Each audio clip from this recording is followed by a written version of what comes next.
Hello बच्चों, example number 33 देखते हैं। ये मोस्ट इंपॉर्टेंट एग्जाम्पल है। ये बहुत बार एग्जाम में रिपीट हो चुका है। तो 1/1 plus in root of 10x। ठीक है, तो देखो 10x का तो यहाँ पे डायरेक्ट इंटीग्रेशन नहीं होगा, तो हमें यहाँ पे क्या कर देते हैं, 10x को हम चेंज कर देते हैं। 10x क्या होता है हमारा, sine x upon cos x होता है। तो ये क्वेश्चन बिल्कुल आपका एग्जाम्पल 32 जैसा हो जाएगा। ठीक है, अगर मैं इसमें यहाँ पे अभी हम लिमिट को नहीं देख रहे, पहले यहाँ देखो कि 10 यहाँ पे प्रॉब्लम क्रिएट कर रहा है, क्योंकि मैं कुछ भी करूँ यहाँ पे एक इसके अकेले के ऊपर रूट है तो उसको इंटीग्रेट करना ईजी नहीं होगा। तो सबसे पहले हम इसी को चेंज कर लेते, तो आई इक्वल टू लेट कर लेते हैं π/6 π/3। ये sine x upon cos x हो जाएगा, तो ये यहाँ पे इसके ऊपर भी रूट आएगा, इसके ऊपर भी रूट आएगा। 10 की जगह हम ये रख रहे हैं, तो ये इसकी जगह क्या एलसीएम लोगे, तो एलसीएम में ये यहाँ पे चला जाएगा, root cos x plus root sine x हो जाएगा, और नीचे वाला रूट कॉस एक्स ऊपर चला जाएगा। एलसीएम लोगे तो वो यहाँ आ जाएगा, ये पहले से यहाँ है ये, और डिनोमिनेटर वाला ऊपर चला जाएगा। तो ये क्वेश्चन क्या बन जाएगा, root cos x upon root cos x plus root sine x हो जाएगा। इजी, समझ में आ गया। ये तो 12th के स्टूडेंट होता है, एक्सप्लेन करना जरूरी नहीं है। अब यहाँ पे वही देखो, जो डिनोमिनेटर में है अगर वही न्यूमरेटर में बन जाए तो कैंसिल हो जाएगा और इजीली ये इंटीग्रेट हो जाएगा। तो अभी उतना दिमाग नहीं लगाते, क्योंकि जिसने 32 पढ़ा है वो इजीली समझ गया मैं क्या कहना चाह रही हूँ। अब हम देखते हैं, क्योंकि हमारे पास यहाँ पे लिमिट लगी हुई है, तो लिमिट हमारी क्या है, a टू b है। हमारे पास π/6 a है और π/3 b है। तो हम कौन सी प्रॉपर्टी यूज कर सकते हैं, तो हमें सारी प्रॉपर्टीज यहाँ पे पता है। ठीक है, a टू b वाली हमारे पास कितनी प्रॉपर्टी है, फर्स्ट है, तो ये हमारे यूज की नहीं, क्योंकि इसने कहा कि x की जगह t भी रख लो तभी वो इक्वल होंगे। ये हो सकता है a to b f of x d x जो है minus of a to B f x d x के इक्वल होता है। a to B f x d x जो है वो इस तरह से आप लिमिट को तोड़ सकते हो। a to B f x d x जो है वो a to B F of a plus B minus x d x के इक्वल हो सकता है। तो देखो हम प्रॉपर्टी यहाँ पे क्या यूज करेंगे, थर्ड वाली यूज करेंगे। क्यों यूज करेंगे, क्योंकि आपको पता है कि अगर मुझे यहाँ कॉस है, अगर मैं साइन लेकर के आ जाऊँ, दोनों को ऐड कर दूँ, तो मेरा यहाँ पे क्या हो जाएगा, जो डिनोमिनेटर है वही न्यूमरेटर यहाँ पे बन जाएगा। तो मुझे यहाँ पे वही 90 प्लस थीटा वाला कोई एंगल लगाना पड़ेगा। तो 0 टू ए तो लगेगा नहीं, ए टू बी यहाँ पे लगेगा। ये तो सिर्फ एक डेफिनेशन है, स्टेटमेंट है, ये इसके इक्वल होता है, तो हमें कोई वो नहीं है। ये हम अभी यूनिट हमें जो आपकी लिमिट है वो हम स्प्लिट कब करते हैं, जब आपके पास नंबर की फॉर्म में हो, है ना। यहाँ तो एंगल है तो एंगल तो लगेगा नहीं, ये हमने किया हुआ है पहले कि -1 से 2 है तो हम उसको -1 से 0 0 to 2 लिख लेते थे। तो ये वाली प्रॉपर्टी का हम यूज़ करेंगे ताकि जो डिनोमिनेटर है वही का वही आपका न्यूमरेटर बन जाए। ठीक है, तो मैं आपको यहाँ कुछ भी रटना नहीं है, जो चीज़ है वो मैं आपको एक्सप्लेन करके बता रही हूँ कि हम ये प्रॉपर्टी क्यों यूज़ कर रहे हैं, इसके ऊपर वाली हमने क्यों यूज़ नहीं की है। तो इससे आपको समझ में आना चाहिए कि यहाँ पे क्या चीज़ कैसे यूज़ हो रही है। कुछ भी रटने की ज़रूरत आपको नहीं है, रटा हुआ कुछ दिन में भूल जाते हैं, लेकिन समझा हुआ हमेशा साथ तक रहेगा।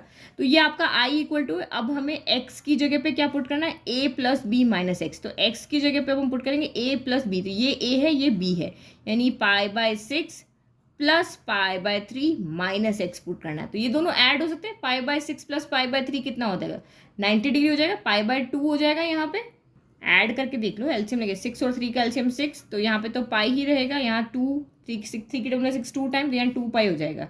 तो 2 पाई प्लस पाई 3 π/6, तो ये 3 से कैंसिल 2 टाइम, तो ये π/2 हो गया। ये हो गया, यानी कि हमें क्या पुट करना है, π/2 माइनस एक्स हमें पुट करना है। तो पुट करो, तो आई इक्वल टू, ये दोनों आपस में क्या होते हैं, इक्वल होते हैं। तो ये तो हमारा ये रहा और ये इसके इक्वल होता है, तो मैं भी इसको आई की इक्वल लिख दूँ। तो ए टू बी, तो π/6 π/3 A to B F of A plus B minus X, तो यानी एक्स की जगह पे क्या रखेंगे, π/2 माइनस एक्स, तो root cos π/2 minus X, root cos π/2 minus X plus root sine π/2 minus X, और ये आपका हो गया dx। तो आपको पता है ये वही क्वाड्रेंट में π/2 माइनस एक्स फर्स्ट क्वाड्रेंट में सारे क्या होते हैं, पॉजिटिव होते हैं, बस साइन का कॉस का साइन हो जाता है।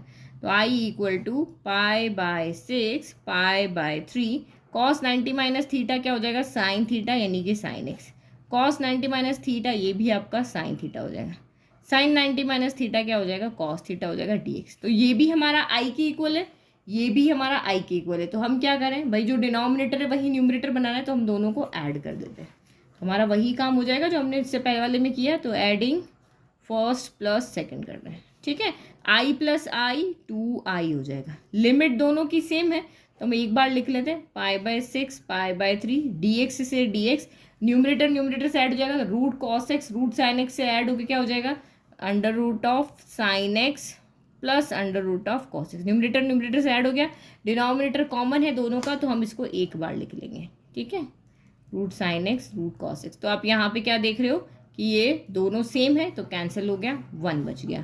तो ये 2 को हम इधर ले आते, तो आई इक्वल टू 1/2 π/6 π/3 और ये dx।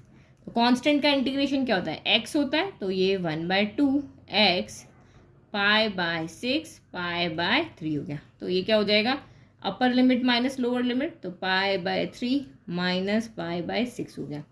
एलसीएम ले लो, 1/2 6 एलसीएम होगा, 3 के टेबल में 6 2 time, 2π minus pi, 2π minus pi क्या होता है, पाई, और 6 2 कितना हो गया यहाँ पे 12, तो ये π/12। दिस इज योर आंसर, ठीक है। तो कुछ भी टफ नहीं था, कोई प्रॉपर्टी हम कैसे लगा रहे हैं वो भी हमें समझ में आ गया। तो जब भी जैसे हमने अभी 32 यहाँ पे किया था, तो ये भी देखो इसी तरीके से हमने प्रॉपर्टी 4 का ही यहाँ पर यूज़ करके किया था कि भाई जो ऊपर है वही हमें नीचे बनाना था, तो हमने वही काम किया था। सेम यहाँ पर भी जैसे इसको 10 को चेंज किया, सेम आपका कॉट भी यहाँ पे आ जाएगा ना, तब भी वही ये क्वेश्चन इसी तरीके से इसी प्रॉपर्टी से आपका यहाँ पर हो जाएगा। तो एक क्वेश्चन करके आप इससे सिमिलरली दूसरे क्वेश्चन भी सॉल्व कर सको।